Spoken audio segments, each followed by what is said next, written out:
Hello and welcome to the Quebber channel. I am Jason, your host. Sorry about cutting that last one off quick thingy, but I was just coming up to the 20 minutes time and wanted to remember to shut it down.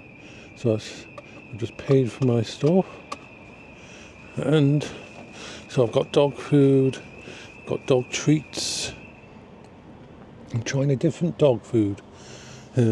Just getting myself all sorted and putting my gloves back on.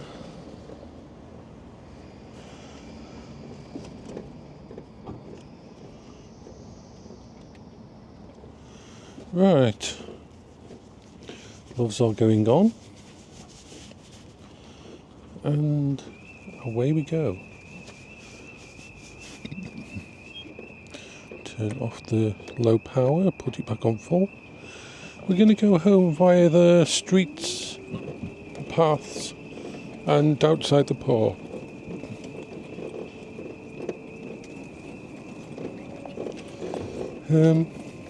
What I was talking about before, I'm trying some different dog food with Zach. Zach is a very traumatized dog. He went through a lot of hardship in his life and emotional scarring. The woman who owned it, the boyfriend of the woman who owned, was basically beaten up and that by her boyfriend or whatever, and she had to go into a shelter and she couldn't take the dog with her. Now, Zach wouldn't eat anything at the charity place he was given to. Even though they're very good with dogs, they're very good with dealing with dogs that are hurt and damaged by life. Unfortunately, they had him for I think 3 days, and he wouldn't eat, he wouldn't do anything, he was completely out of it. Not understanding why he wasn't with his mother anymore, his owner. And so I took him on, and it took me 3 more days to get him to eat. He was basically skin and bone by this time. He hadn't eaten anything. And the only thing, what I got him to eat out of my hands in the end was just bits of KFC chicken, something that had a lot of taste to it. But he's never been, and ever since then, he doesn't eat. He's not really a dog that is based on appetite. Most dogs are very food-centric.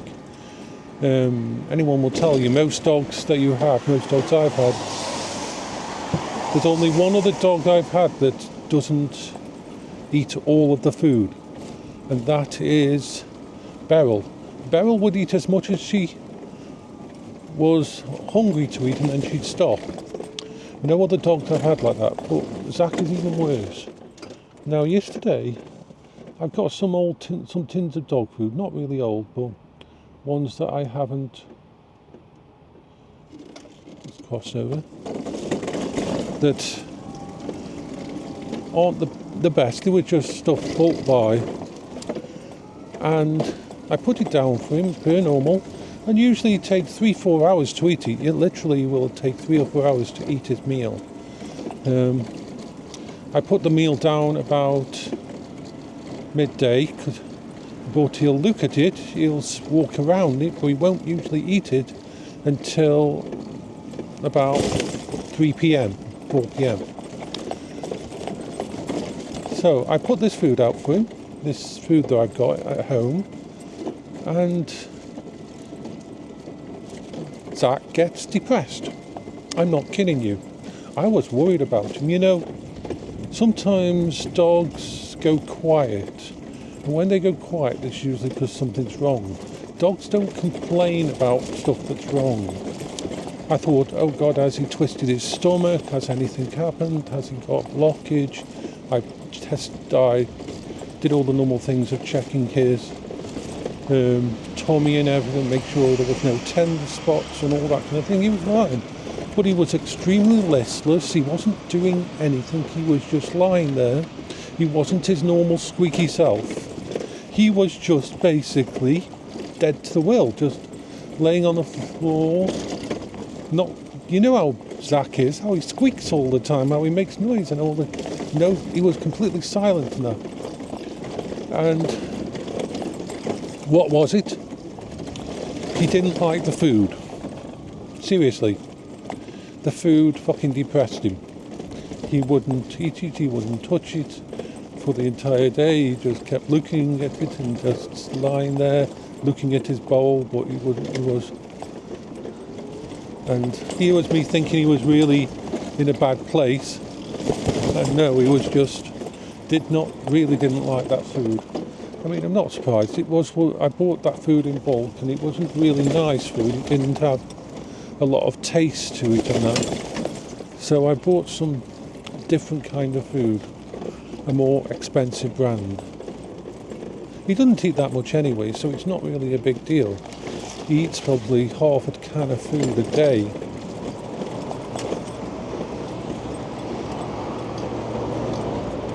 I give him more if he wants to, but he just doesn't want it. Whatever happened to him, I think what happened was this.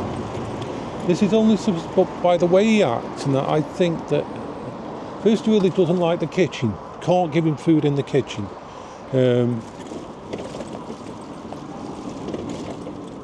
So I think bad things happen to him in the kitchen.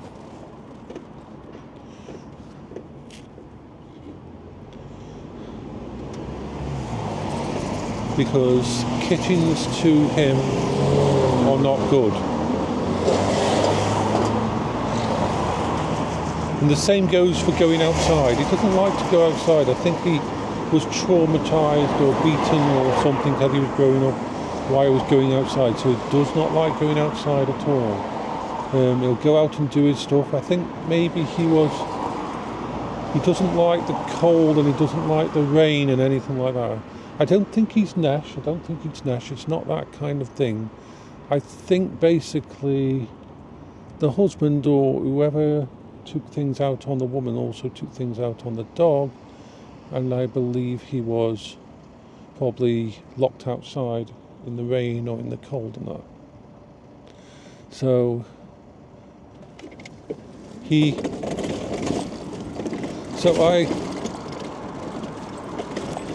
I'm always very aware that he's a very traumatised dog.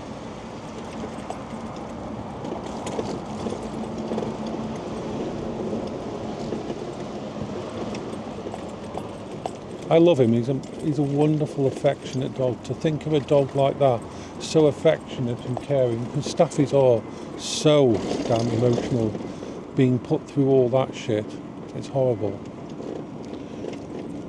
So I have to, when it comes to food, try different brands and try different things to interest him.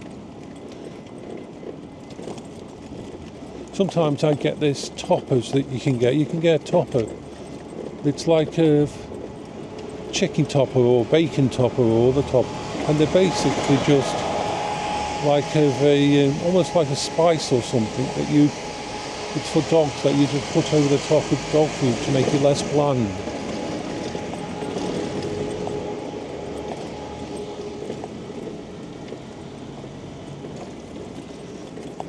He's a very strange dog. Like, people when they first meet him think, or when they hear him on Discord and that when he's squeaking that, they think, oh, what's up with Zaki? And it's like, there's nothing wrong with Zaki at all. He's just being Zaki. This is how he communicates. He's very... his whining voice, his actual squeaking and crying voice is the way he actually... He does it when he's happy, he does it when he's sad, he does it when he's excited. And when he's actually upset, he goes quiet. That's when you know when he's upset by something.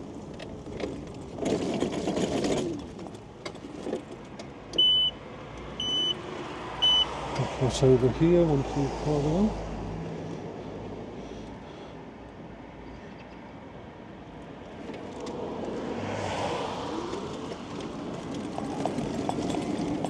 I'm not going to go through the park because it's dark still.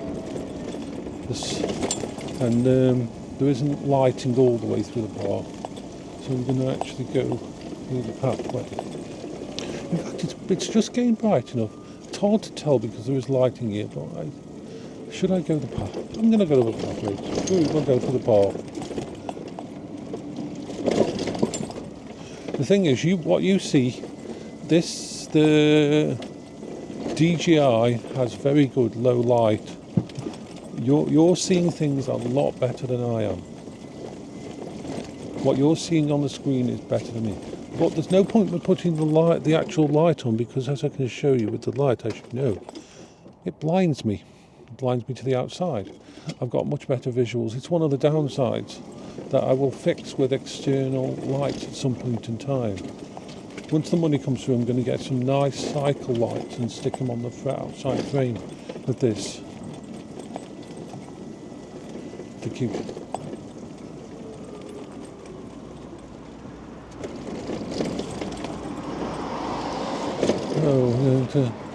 We are going to go through the park.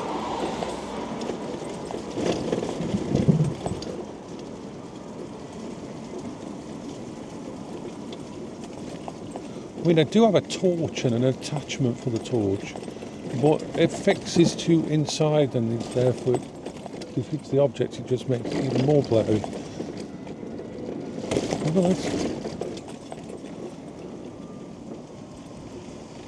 Oh yeah.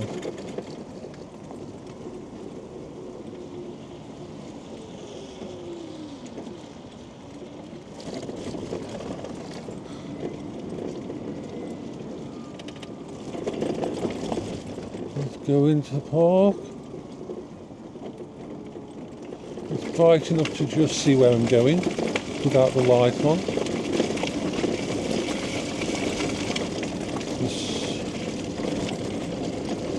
The sun is getting close to peeking out behind the horizon. Yeah, a little wander through here.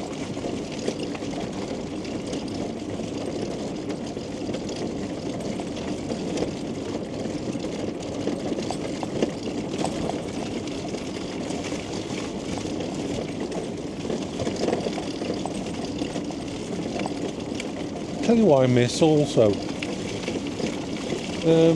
The Pride Revo has an internal light.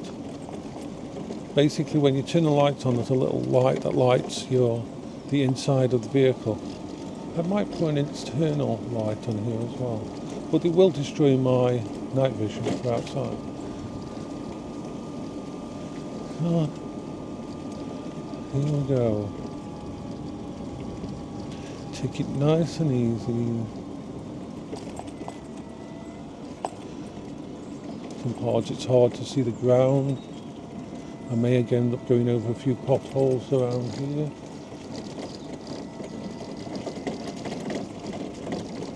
Lovely sky. I used to like to take pictures of sky like that.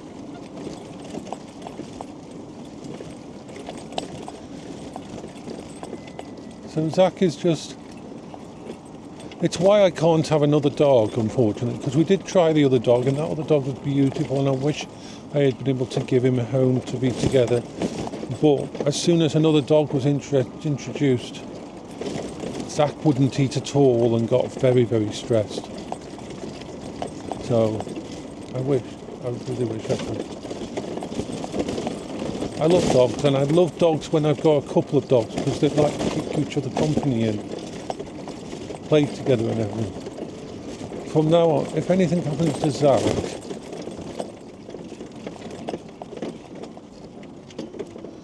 I will basically let them know at Animal Lifeline that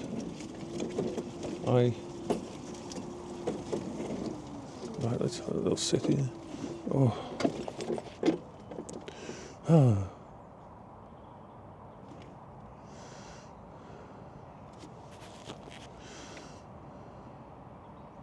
Just have a little break here. It is nice out there. It's a beautiful morning. Not too cold, it's 12 degrees. Our altitude is currently 195 meters. I do love this park.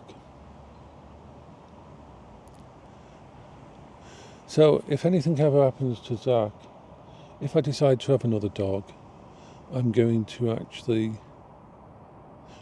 don't even know, I can see with me not having a dog. See if they've got two dogs that shouldn't be separated, two older dogs. Because I always take on dogs that are older. I don't want puppies because puppies need to go out on walks and everything like that. I want a dog that's in its later stage of life and happy to just be.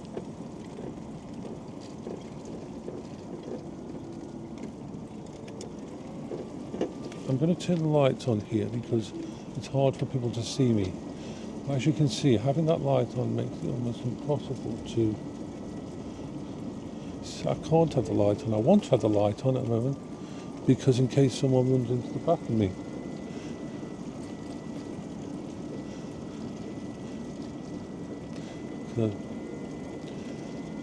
But that's why I always try to look after the dogs that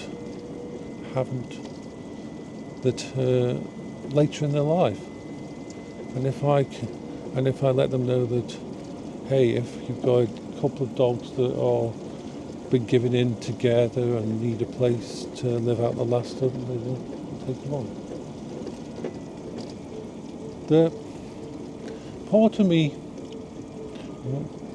I don't want to not have a dog. I mean, dogs are a massive part of my support network. They really are. Autistic people and that, dogs are amazing. The house would feel so wrong without them. The only reason for me to not have a dog would be because it would free me to go further on the Quingo. If I didn't have the dog to come back to, I could, in theory, get on my mobility scooter, travel 50 miles, go in a hotel, travel another 50 miles, go in a hotel, travel another 50 miles, each time charging up the vehicle overnight, and end up at Bangor in Wales. I'd love to revisit Wales. I can't leave the house for that long, but I don't think I'll ever do it.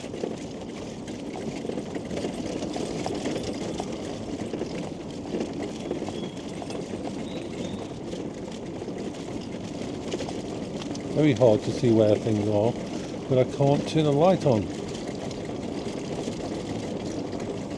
And unfortunately, because the running lights at the front, which are on all the time, they do work, because I've got the canopy on the outside of it. It does block a little of that light as well.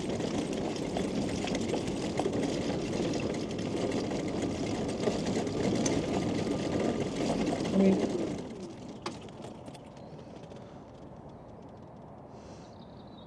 I just want to check something. I'm going to check my weather app and see when sunrise is. When is the sunrise?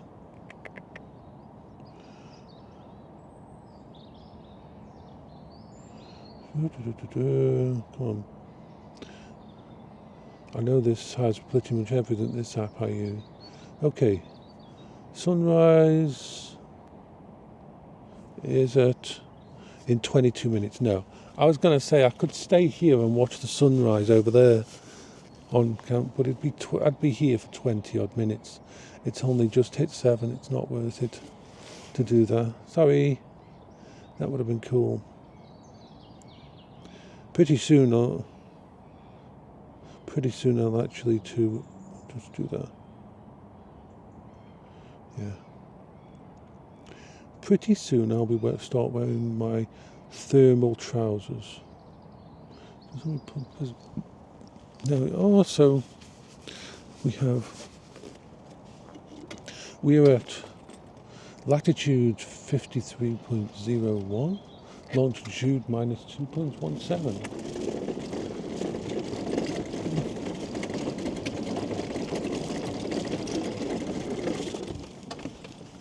Just get rid of the steam that's building, well, not the steam, the condensation that's building up on the inside of the thingy. I'm going to say bye-bye now because this is the end one. I hope you all have a good day.